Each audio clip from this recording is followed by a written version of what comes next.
రేపు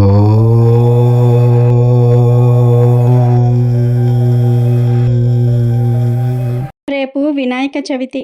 ఎంతో పవిత్రమైన రోజు. మనం చేసిన పాపాలను తొలగించుకునే రోజు. ఈ వినాయక చవితి రోజు ఉదయం, సాయంత్రం స్నానం చేసే నీటిలో వీటిని వేసుకొని స్నానం చేయండి. ఇవి వేసుకొని స్నానం చేయటం వల్ల 1 గంటలో మీకు ఉన్న దోషాలన్నీ కూడా పోతాయి. మీకు ఉన్న దరిద్రమంతా కూడా ఆ నీటి ద్వారా పోతుంది. వినాయక చవితి రోజు ఈ నీటితో స్నానం చేస్తే మీకు ఉన్న ఆరోగ్య సమస్యలన్నీ కూడా తగ్గిపోతాయి. మీ శరీరానికి నూతన ఉత్తేజం వస్తుంది. అంతేకాదు, ఇవి వేసుకొని స్నానం చేయటం వల్ల మీ శరీరం ముందు కంటే ఎక్కువ కాంతివంతంగా తయారవుతుంది. వినాయక చవితి రోజు ఇవి వేసుకుని స్నానం చేయటం వల్ల పుణ్య నదుల్లో స్నానం చేసినంత ఫలితం వస్తుంది. అత్యంత పవిత్రమైన వినాయక చవితి రోజు ఉదయం స్నానం చేసే నీటిలో ఈ ఒక్కటి వేసుకుని స్నానం చేస్తే అన్ని పాపాలు ఆ నీటి ద్వారా పోతాయి. అంతేకాదు, సకల శుభాలు కలిగేలాగా ఆ విఘ్నేశ్వరుడు దీవిస్తాడు. మరి వినాయక చవితి రోజు స్నానం చేసే నీటిలో ఏం వేసుకుని స్నానం చేస్తే సకల ఐశ్వర్యాలు కలుగుతాయో ఈ వీడియోలో తెలుసుకుందాము. భాద్రపద శుద్ధ చవితి రోజు వినాయక చవితి పండుగను హిందువులు భక్తి శ్రద్ధలతో జరుపుకుంటారు. వినాయక చవితి భారతీయ పండుగలలో ఒకటి. పార్వతీ పరమేశ్వర్ల పుత్రుడైన వినాయకుడి పుట్టినరోజు. ఈరోజు శివుడు వినాయకుడిని అందరి దేవతలలో మిన్నగా ప్రకటించిన రోజు. అంటే వినాయకుడిని దేవతలకు అగ్రగణ్యుడిగా ప్రకటించిన రోజు. వినాయకుడు జ్ఞానానికి, సంపదకు, అదృష్టానికి ప్రతీకమైనటువంటి దేవుడు. మరియు ప్రయాణం ప్రారంభించేటప్పుడు లేక కొత్త పనులు ప్రారంభించేటప్పుడు ప్రార్థించటం మనం సర్వసాధారణంగా చూస్తూనే ఉంటాం. వినాయకుడిని పూజించాకే ఏ దేవుణ్ణైనా సరే పూజిస్తాము. ఎవరైతే వినాయకుడిని భక్తి శ్రద్ధలతో ఆరాధిస్తారో అలాంటి వారి ఇంట్లో ఎటువంటి బాధలు ఉండవు. శని బాధలు ఉండవు. ఆర్థిక ఇబ్బందులు తొలగిపోతాయి. ఐశ్వర్యము కలిగి సకల శుభాలు కలుగుతాయి. విఘ్నేశ్వరుని పూజించాలంటే పవిత్రమైన రోజు వినాయక చవితి. వినాయక చవితి రోజు గుమ్మాలు, గడపలకు పసుపు రాసి కుంకుమ బొట్లు పెట్టుకోవాలి. ఇంటి గుమ్మానికి మామిడి తోరణాలు కట్టుకోవాలి. పూజా మండపం అలంకరించి పూజా సామాగ్రి ఏర్పాటు చేసుకోవాలి. ముఖ్యంగా పాలవెల్లిని కలువ పూలతో, జిల్లేడు పూలతో అలంకరించుకోవాలి. మట్టి వినాయక ప్రతిమను తెచ్చుకొని పూజా స్థానంలో ఉంచుకోవాలి. ఎవరైతే వినాయక చవితి రోజు మట్టితో వినాయకుడిని పూజిస్తారో అలాంటి ఇంట్లో సకల శుభాలు కలిగేలాగా, అష్టైశ్వర్యాలు కలిగేలాగా విఘ్నేశ్వరుడు దీవిస్తాడు అని పురాణవచనం. వినాయక చవితి రోజు విద్యార్థులు పసుపు, కుంకుమలు, పుస్తకాలకు అలంకరణ చేసి పూజలో పెట్టుకోవాలి. పూజా సమయంలో చేతికి ఆకులు, పూలతో కట్టిన పసుపు దారాన్ని తోరంగా ధరించటం, నుదిటికి కుంకుమ, విభూది ధరించాలి. పూజ కోసం కలువ పువ్వులు, బంతి పువ్వులు, పసుపు, కుంకుమ, గంధం, కర్పూరం, చామంతి పువ్వులు మరియు వెలగపండు మరియు 21 రకాల ఆకులతో పత్రి, అగరొత్తి, పండ్లు, కొబ్బరికాయలు, పంచామృతం, కుడుములు, ఉండ్రాళ్ళు, గారెలు, బూరెలు, ఆకులు, వక్కలు అన్నీ కూడా సిద్ధం చేసుకోవాలి. ఈ విధంగా పూజను షోడశోపచార విధంలో చేయాలి. ఈరోజు తెలియక చిన్న పొరపాటు చేస్తే మహాపాపంగా పరిగణించబడుతుంది. మరి వినాయక చవితి రోజు ఏ బొమ్మను పూజించాలో కూడా ఈ వీడియోలో తెలుసుకుందాము. ఈరోజు 6 లేదా 8 అంగుళాలు పొడవు ఉండే మట్టి వినాయకుడిని మాత్రమే పూజించాలి. రంగులతో ఉన్న పెద్ద విగ్రహాలు పెట్టడం ఈ మధ్య ఏర్పడింది. కానీ శాస్త్రాలలో ఎక్కడా కూడా చెప్పలేదు. శాస్త్రం చెప్పిన మాటలు ఏమిటి అంటే మట్టితో చేయాలి, గంగలో నిమజ్జనం చేయాలి. అలా చేస్తేనే పూజా ఫలితం. అంతేగాని ఎంత పెద్ద గణపతిని తెచ్చామన్నది ముఖ్యం కాదు. ఆ విగ్రహం మట్టితో చేసి ఉండాలి. వినాయకుడి పూజలో ఎందుకు మట్టి గణపతినే వాడాలి అన్న ప్రశ్న మీకు రావచ్చు. అందుకు పురాణ వివరణ కూడా ఇలా ఉంది. మట్టితో, నీటితో వినాయకుడిని చేసి వినాయక చవితి రోజున పూజించాలి. ఇలా పూజించి మర్నాడు మళ్ళీ ఆ గంగలోనే కలపాలి. ఈ విధంగా సంవత్సరానికి ఒక్కసారి గంగాదేవిని గౌరవించుకుంటానని సాక్షాత్తు గణపతే దేవతలతో చెప్పాడు. కాబట్టి మట్టితో చేసిన విగ్రహాన్ని పూజిస్తేనే కార్యసిద్ధి. అలానే వినాయక చవితి మర్నాడు శుక్రవారం లేదా మంగళవారం అయితే ఆ రోజు కాకుండా మర్నాడు నిమజ్జనం చేయాలి. ఇక ఈరోజు పూజను కంగారుగా ముగించుకోకుండా శ్రద్ధాభక్తితో, మానసికపరమైన ప్రశాంతతో దైవం మీద మనసు లగ్నం చేసి విఘ్నేశ్వరుని పూజించటం వల్ల అధిక ఫలితం ఉంటుంది. విఘ్నేశ్వరుడు కూడా దీవిస్తాడు. ఇక ఈరోజు పూజలో 21 పత్రాలు దొరకాలని అక్కడే సమయం మొత్తం వృధా చేస్తారు. ఒకవేళ 21 పత్రాలలో ఏ ఒక్క పత్రం అంటే ఏ ఒక్క పత్రి దొరక్కపోయినా ఒక గరికను వినాయకుడికి సమర్పించిన 21 పత్రాలను సమర్పించిన ఫలితం కలుగుతుంది. ఓం ఓషధీపతయే నమః అని 21 సార్లు జపించి గరికను విఘ్నేశ్వరుడికి సమర్పిస్తే 21 పత్రాలను సమర్పించినట్లే అవుతుంది. ఇక ఈరోజు ఇంట్లో మట్టి గణపతిని పూజించే క్రమంలో ఆకులను వినాయకుడు కనిపించకుండా మీద వేసేయకూడదు. ఆకులను విఘ్నేశ్వరుని ముందు సమర్పించాలి. అంతేగాని ఒక పెద్ద ఆకుల మూటను తెచ్చి విఘ్నేశ్వరుడు కనిపించకుండా నింపకూడదు. ఎంత తక్కువ పత్రిని సమర్పిస్తే విఘ్నేశ్వరుడు అంత బాగా ప్రసన్నుడు అవుతాడు. ఒక గరికను సమర్పించిన ఆ విఘ్నేశ్వరుడు మీకు సమస్త వరాలు ప్రసాదిస్తాడు. పూజలో చాలా రకాల వంటలు సమర్పించాలని ఎక్కడా చెప్పలేదు. పొంగలి, ఉండ్రాళ్ళు, చలివిడి, వడపప్పు, పానకం, ఒక అరటిపండు, ఒక బెల్లం ముక్క సమర్పించినా చాలు. ఇక వినాయక నిమజ్జనం అయ్యే వరకు మద్యం, మాంసాహారం భుజించకూడదు. ఇంట్లో వారు కూడా ఈ నియమాలు పాటించాలి. డప్పుల శబ్దాలు, డీజేలు వినాయక నిమజ్జనంలో సాంప్రదాయం కాదు. వీలైతే భజనలు చేయండి, అంతేగాని అసభ్యకరమైన పాటలు పెట్టకండి. వినాయక చవితిని ఎంతో భక్తి శ్రద్ధలతో చేయాలి, అంతేగాని డప్పుల శబ్దాలు, డీజేలు అవసరం లేదు. కాబట్టి నిమజ్జనం అయ్యే వరకు మద్యం, మాంసాహారం జోలికి వెళ్లకుండా ఉంటే చాలా మంచిది. ఇక ఇంట్లో మీరు మట్టితో వినాయకుడిని చేసిన, బయట కొన్న వినాయక తొండం ఎడమవైపు ఉండేటట్లు చూసుకోవాలి. అలానే ప్రసన్న వదనంతో కూర్చుని ఉన్న వినాయకుడిని పూజిస్తే చాలా మంచిది. ఇక మామూలు రోజుల్లో తులసి ఆకులను విఘ్నేశ్వరుడికి సమర్పించరు.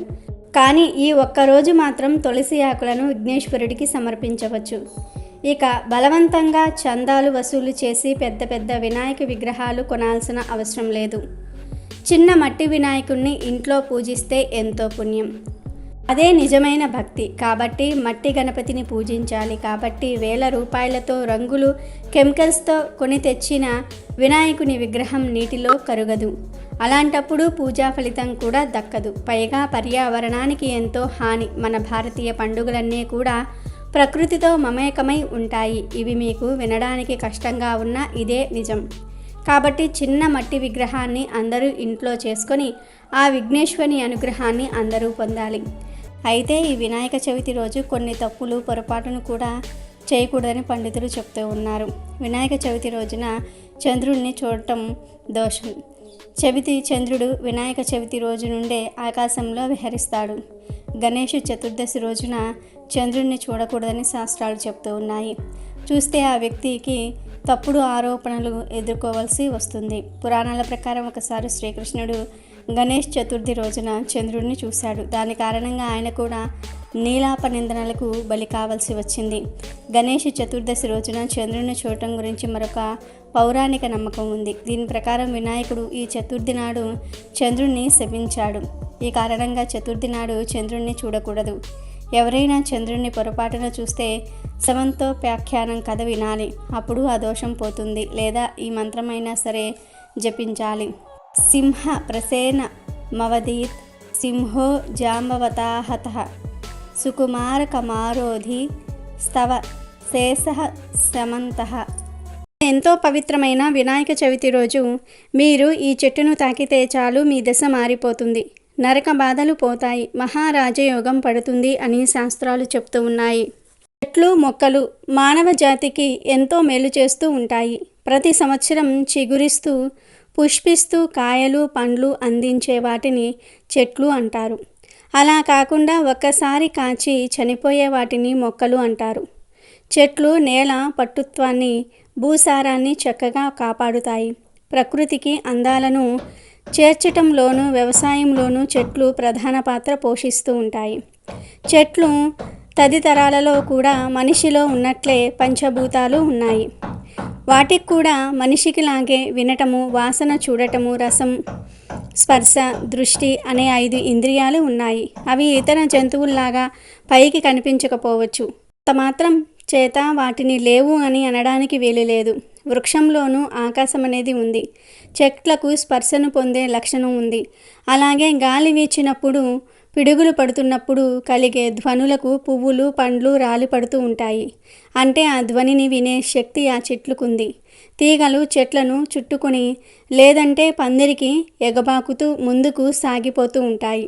ముందుకు పోవాలంటే ముందు ఏముందో అర్థం కావాలంటే ఎంతో కొంత దృష్టి ఉండాలి. ఈ తీగలు సాగే స్థితిని చూస్తే దృష్టి కూడా ఉంది అనే విషయం అర్థమవుతుంది. పవిత్రమైన గంధం కానీ ధూపం కానీ ఆ చెట్లకు సోకినప్పుడు అవి చక్కగా ఎగబాకుతూ ఉంటాయి. సుఖ దుఃఖాలను పొందే లక్షణాన్ని అవి కలిగి ఉంటాయి. మనిషిలో ఎలా పరిణామక్రమం ఉంటుందో వాటిలోనూ అలాంటి పరిణామక్రమమే కనిపిస్తూ ఉంటుంది. మొలకెత్తటము, పెరిగి పెద్దవ్వటము, పుష్పించి ఫలాలను ఇవ్వటము, కాలానికి వయసుడికి నశించటం, ఇవన్నీ చూస్తే ప్రాణం ఉన్న మనిషిలాగే చెట్టు కూడా కనిపిస్తూ ఉంటుంది. వాయువును గ్రహించటం, తీసుకున్న ఆహారాన్ని జీర్ణం చేసుకోవటం, ఆహారం మారినప్పుడు తరగటము, పెరగటము, ఇవన్నీ చెట్లల్లో కనిపిస్తూ ఉంటాయి. వ్యాధి సోకితే మనిషి బాధపడినట్లే, చీడపీడలు సోకిన చెట్టు కూడా బాధపడుతున్నట్లు, నీరసించినట్టు కనబడుతుంది. చీడపీడలు వదలగానే రోగం తగ్గిన మనిషిలాగే నవనవలాడుతూ మళ్ళీ ఆ చెట్టు కనబడుతుంది. చెట్లల్లో కూడా జీవం ఉంది. అందుకే చెట్లల్లో కూడా దేవుణ్ణి చూశారు మన పెద్దలు. దేవతా వృక్షంగా పేర్కొనే అనేక వృక్షాలలో జిల్లేడు చెట్టు కూడా ఒకటి. ఈ వినాయక చవితి రోజు మీరు కేవలం జిల్లేడు చెట్టును తాకితే చాలు, తరతరాలకు తరగని ఐశ్వర్యం వస్తుంది, ధనం ఆకర్షింపబడుతుంది, దరిద్రం పోతుంది. ఈరోజు జిల్లేడు చెట్టును తాకితే మీ శరీరం మంచి శక్తిని పుంజుకుంటుంది. మీ శరీరంలోని నెగిటివ్ ఎనర్జీ, రోగాలు పోతాయి. మీ ఒంట్లో ఉన్న దోషాలన్నీ కూడా పోతాయి. మీకు తిరుగులేని రాజయోగం పడుతుంది. జిల్లేడు చెట్టులో స్వయంగా విఘ్నేశ్వరుడే కొలువై ఉంటాడు గనుక వినాయక చవితి రోజు మీకు ఎక్కడ జిల్లేడు చెట్టు కనిపించినా ఆ చెట్టుకు చెంబుతో కొన్ని నీళ్లు పోసి తర్వాత చెట్టుకు నమస్కారం చేసుకొని చెట్టు మొదట్లో చిటికెడు పసుపు కుంకుమలు చల్లి 11 సార్లు జిల్లేడు చెట్టును తాకండి. అంటే జిల్లేడు చెట్టు దగ్గర మాత్రమే ఇదంతా చేయాలి. ఇలా ఈరోజు జిల్లేడు చెట్టును తాకేటప్పుడు మనసులో మీ కోరికను చెప్పుకుంటే ఆ కోరిక త్వరగా నెరవేరుతుంది. ఇలా జిల్లేడు చెట్టును తాకిన తర్వాత కాసేపు ఆ చెట్టు దగ్గర కూర్చోండి. 1-2 నిమిషాలు కూర్చొని ఆ చెట్టు నుండి వచ్చే గాలిని పీల్చండి. ఇదంతా చేయలేకపోయినా కేవలం జిల్లేడు చెట్టును తాకినా చాలు. అందులోని అద్భుత శక్తులు మీలోకి ప్రవేశించి మీ దశ మారిపోతుంది. మీలోని నెగిటివ్ ఎనర్జీని ఆ చెట్టు లాగేసుకుంటుంది. మీ కష్టాలను తీసేసుకుంటుంది. విఘ్నేశ్వరుడి అనుగ్రహం కలుగుతుంది. మంచి పాజిటివ్ ఎనర్జీ లభిస్తుంది. ఇలా ఈరోజు జిల్లేడు చెట్టును తాకితే ధనవర్షం కురుస్తుంది. తరతరాలకు తరగని ఐశ్వర్యం కలుగుతుంది. నరక బాధలు తప్పుతాయి. మహారాజయోగం పడుతుంది అని శాస్త్రాలు చెప్తూ ఉన్నాయి. ఇలా జిల్లేడు చెట్టును వాడుక భాషలో జిల్లేడు అని పిలుస్తూ ఉంటాం. బంజరు భూమి సహా ఎక్కడ పడితే అక్కడ ఈ మొక్క మనకు కనిపిస్తూ ఉంటుంది. దీని పూలు వినాయకుడికి చాలా ప్రీతికరమైనవి. మిమ్మల్ని దురదృష్టం వెంటాడుతూ ఉన్నట్లయితే తెల్ల జిల్లేడు చెట్టు వేరును కుడి చేతికి కట్టుకుంటే ఆ దురదృష్టం పోతుంది. కాబట్టి అందరూ వినాయక చవితి రోజున జిల్లేడు చెట్టును తాకి కష్టాలను, నరక బాధలను వదిలించుకుని శుభ ఫలితాలను పొంది సంతోషంగా జీవించండి. వినాయక చవితి రోజు ఉదయం స్నానం చేసే నీటిలో 4 గరిక పోచలు, పసుపు, చిటికెడు ఉసిరి పొడి వేసుకొని గంగే చ యమునే చేవ గోదావరి సరస్వతి నర్మదే సింధు కావేరి జలే స్మిన్ సన్నిధం కురు అనే శ్లోకాన్ని చదివి స్నానం చేస్తే అన్ని పుణ్యనదులలో స్నానం చేసిన పుణ్యంతో పాటు పాపాలన్నీ కూడా పోతాయి. ఆ నీటి ద్వారా మీరు తెలిసి తెలియక చేసిన పాపాలన్నీ కూడా పోయి కోటి జన్మల పుణ్యం వస్తుంది. అంతటి శక్తి గరిక పోచలకు ఉంది. ఆయుర్వేదం కూడా ఇలా స్నానం చేయటం వలన ఒంటికి ఎంతో ఆరోగ్యకరమని సూచిస్తుంది. మరి ప్రతి ఒక్కరూ రేపు వినాయక చవితి రోజు వీటిని వేసుకుని స్నానం చేయండి. మీకు ఉన్న దరిద్రాన్ని తొలగించుకోండి. మంచి ఆరోగ్యాన్ని పొంది ఆనందంగా జీవించండి. వినాయక చవితి రోజు ఎవరైతే ఇప్పుడు మనం చెప్పుకున్న విధంగా స్నానం చేస్తారో వారిని వినాయకుడు అనుగ్రహించి వారికి ఉన్న సమస్యలను తొలగిస్తాడు. వినాయకుడి అనుగ్రహం మీపై ఎల్లప్పుడూ ఉండాలంటే రేపు వీటిని స్నానం చేసే నీటిలో వేసుకుని స్నానం చేయండి. శుభ ఫలితాలను పొందండి. ఇక చివరిగా వినాయకుడికి సంబంధించిన ఒక కథను విందాం. ఒకరోజు స్వర్గలోకంలో దేవతలు, మునులు పరమేశ్వరుని దగ్గరకు వెళ్ళి ఏ పని చేసినా విఘ్నం రాకుండా కొలుచుకోవడానికి వీలుగా ఒక దేవుడిని కనికరించమని కోరతారు. అందుకు తామే సరైన వారమని వినాయకుడు, కుమారస్వామి ఇద్దరూ కూడా పోటీ పడతారు. అప్పుడు పరమేశ్వరుడు ఇద్దరికీ ఓ పరీక్ష పెడతారు. మీలో ఎవరైతే ముల్లోకములు తిరిగి పుణ్యనదుల్లో స్నానం చేసి వస్తారో వారే ఈ పదవికి అర్హులు అని చెప్తాడు. దీంతో వెంటనే కుమారస్వామి తన నెమలి వాహనంపై వెళ్ళిపోతాడు.